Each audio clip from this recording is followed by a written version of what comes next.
और सदन के अंदर लड़ाई से कुछ नहीं होता है। सदन के अंदर वहाँ गोल गोल घुमाता है। सभापति जो कहेंगे उसी के इर्द गिर्द सबको घूमना पड़ेगा। सभापति टाइम नहीं देंगे, आप हल्ला करते रह जाइएगा, माइक के स्विच ऑफ कर देगा। तो वहाँ कुछ नहीं होगा। लड़ना आपको है। हाँ, आपकी आवाज़ अब दूर तक गूंजेगी क्योंकि आपका प्रतिनिधि है। जब मैं बोलूँगा तो एक विधान पार्षद बोलेगा तो उसकी बात को तवज्जो दी जाएगी, लेकिन लड़ना आप ही को होगा। मैं चाहता हूँ कि अभी 6 लाख लोग हम लोग हैं पूरे बिहार में। ये 6 लाख लोग में से कम 5 लाख लोग एक दिन गांधी मैदान में जुट जाइए, क्योंकि आपने जो परिणाम यहाँ का दिया है, इस परिणाम के बाद में सभी लोग सोचने के लिए मजबूर हो गए हैं। तो एक दिन छुट्टी के दिन, ओपनिंग डे में नहीं, क्योंकि आंदोलन जब आप करते हैं तो आंदोलन करते हैं ओपनिंग डे में कि जिस दिन सचिवालय खुला रहे। तो हम लोग को अब सचिवालय से क्या लेना देना है, बात तो कहीं से भी आवाज़ पहुँचेगी। तो हम चाहते हैं कि छुट्टी के दिन, ताकि हम लोग का छुट्टी कैंसिल नहीं करें, तो बात बात में छुट्टी कैंसिल कर देता है। तो एक दिन पटना में महाजुटान हो जाए और महाजुटान करके, और हम लोग को वहाँ से सीधा संदेश देना है कि हम तुमसे चांद तारा नहीं मांग रहे हैं, हम शांति सुकून की ज़िंदगी मांग रहे हैं, और तुम अगर हमें चैन से जीने नहीं दोगे तो हम तुम्हें चैन से मरने नहीं देंगे। सीधा सीधा संदेश। क्योंकि अभी जो होना है चुनाव, देखिए राजनीति के एक युग का अंत होने जा रहा है। मैं आपको बता रहा हूँ बहुत गंभीरतापूर्वक, इस बात को आप लोग समझिएगा। आप जिला की राजनीति से लेकर के और प्रदेश तक की राजनीति को देखिए। जो ट्रेडिशनल राजनीति जो चल रही है, अब बिहार में लोग जो है किसी को पसंद नहीं कर रहे हैं। कभी वो चिपक करके सरकार बनाते हैं, कभी ये चिपक के सरकार बनाते हैं, है नहीं। तो ये चिपका चिपकी की सरकार जो चल रही है और जनता यहाँ से उब चुकी है, किसी को पसंद अब नहीं कर रही है। तो बिहार में एक नई राजनीति का अभ्युदय होने वाला है और इसकी शुरुआत शिक्षक करेंगे, हमें विश्वास। आप लोग कहें पार्टी बनाने की भी कोई ज़रूरत नहीं है। हड़बड़ाइए नहीं। हम चाहते हैं पहले आपके अधिकारों की लड़ाई हो जाए, नौजवानों के अधिकार की लड़ाई हो जाए। जब लड़ाई हम लोग लड़ना शुरू करेंगे, अब लोग जातिवाद से ऊपर उठ रहे हैं, लोग पार्टी से ऊपर उठ रहे हैं और बाहर निकलना भी पड़ेगा। नहीं निकलिएगा तो इसमें किसी में कोई अंतर नहीं है। आप बताइए, शिक्षकों के लिए पहले जो लोग, यही अभी जो भारतीय जनता पार्टी की सरकार है, पटना में प्रदर्शन किया था कि शिक्षकों को स्थानांतरण का लाभ मिले, शिक्षकों को प्रमोशन मिले, शिक्षकों को राज्य कर्मी का दर्जा मिले, और उसमें भाजपा के एक कार्यकर्ता की मौत भी हुई थी ना। लाठीचार्ज हुआ था, सो याद है कितना मार मारा था। इनके सिगरीवाल साहब का माथा फोड़ दिया था मार के, इतना मार मारा। फिर उसी के साथ बैठ के सब सरकार बना लिया। इतनी बेशर्मी तो कहीं देख नहीं सकते हम तो बोलते हैं, हम ओपन बोलते हैं, कोई दिक्कत नहीं है। हमसे भाजपा के एक नेता सदन में मिले थे, मैं बैठा हुआ था उस दिन लॉबी में, तो उन्होंने कहा कि आप आ जाइए इधर।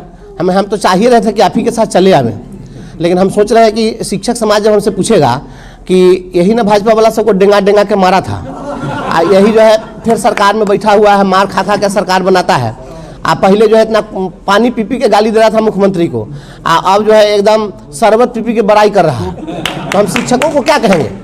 वो चुप हो गए। हम कहेंगे तो इस सवाल का जवाब हमको दे दीजिए, तो हम आप ही के साथ चलाते हैं। इधर से भी लोग आते हैं कि आप आइए, हम चाहते हैं कि आप आइए हमारे साथ। हमें भाई पहले तो आप ही सरकार थी, तो आपके शिक्षा मंत्री जी को जो है उनके सचिव को ही सचिवालय में घुसने पर रोक लगा दिया।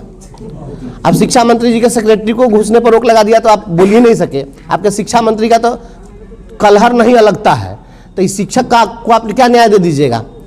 शिक्षा मंत्री को आप न्याय नहीं दे सके अपने पार्टी के, तो शिक्षक को क्या न्याय दे दीजिएगा? और 2 ही लोग बोले, 4 ही लोग बोले, अकेले ही बोले। एक नौकरशाह आया था मोगैम्बोगिरी करने के लिए, उसको साल भर विभाग में नहीं रहने दिया हल्ला करके। 10 महीना के अंदर भागना पड़ा ना उसको, 10 महीना के अंदर भगाए ना, और 10 महीना के अंदर भगाए। और हमने कहा कि ये पूरा लूट बाजारी का मास्टरमाइंड है, और आज इनके लूट की पोल खुल गई है। आज लूट की पोल खुल गई है ना। सारा शिक्षा विभाग का पदाधिकारी सब धन कुबेर सब बैठा हुआ है, सबकी जांच करा लीजिए। ऐसा बेशरम सब है, दिन भर शिक्षा का शोषण करता है और लूट करके बड़ा साम्राज्य खड़ा करता है। कोई यहाँ पर मंदिर बनवाता है तो कोई वहाँ जगशाला बनवाता है, और बैठ करके प्रवचन करता है। इतना बड़ा बहुरूपिया तो आपको कहीं नहीं मिला पूरे वर्ल्ड में। शिक्षा विभाग में ऐसा बहुरूपिया सब है। और आपके यहाँ भी बहुत फर्जीवाड़ा हुआ है। शिवहर में भी प्रधानाध्यापकों का जाली दस्तखत मार के, फर्जी मुहर मार के, और बिल भाउचर बहुत निकाला गया है। ऐसा हमारे संज्ञान में है तो यहाँ के डीओ साहब और डीपीओ साहब आप भी सचेत हो जाइए। और जैसे ही मैं थोड़ा स्वस्थ होता हूँ, मैं आता हूँ शिवहर में। सप्ताह में हम सोचे हैं कि 2 दिन समय हम शिवहर और सीतामढ़ी के लिए हम 2 दिन समय देंगे सप्ताह में। हमारे पास कोई बिजनेस व्यापार नहीं है, हमको कोई बिजनेस नहीं करना है, हम आपके हैं, आपके लिए हैं। इसके अलावा दूसरा मेरा कोई जीवन का लक्ष्य नहीं है, हमको कुछ बिजनेस व्यापार करना भी नहीं। आप निश्चिंत रहिए, दरी चादर परमानेंट रहेगा हमारी गाड़ी में, और जहाँ से आपकी समस्या शुरू होगी मेरा धरना प्रदर्शन वहीं से स्टार्ट होगा।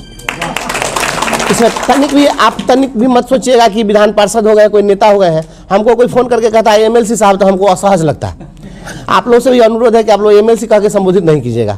आपका ब्रजवासी भाई था, ब्रजवासी है, वही रहेगा। एमएलसी का पद आता जाता रहता है, उससे कोई फर्क नहीं पड़ता है। लेकिन हम चाहते हैं कि जितनी समस्या है, एक दिन गुरुजनों के दरबार में विधान पार्षद एक कार्यक्रम रख दिया जाए।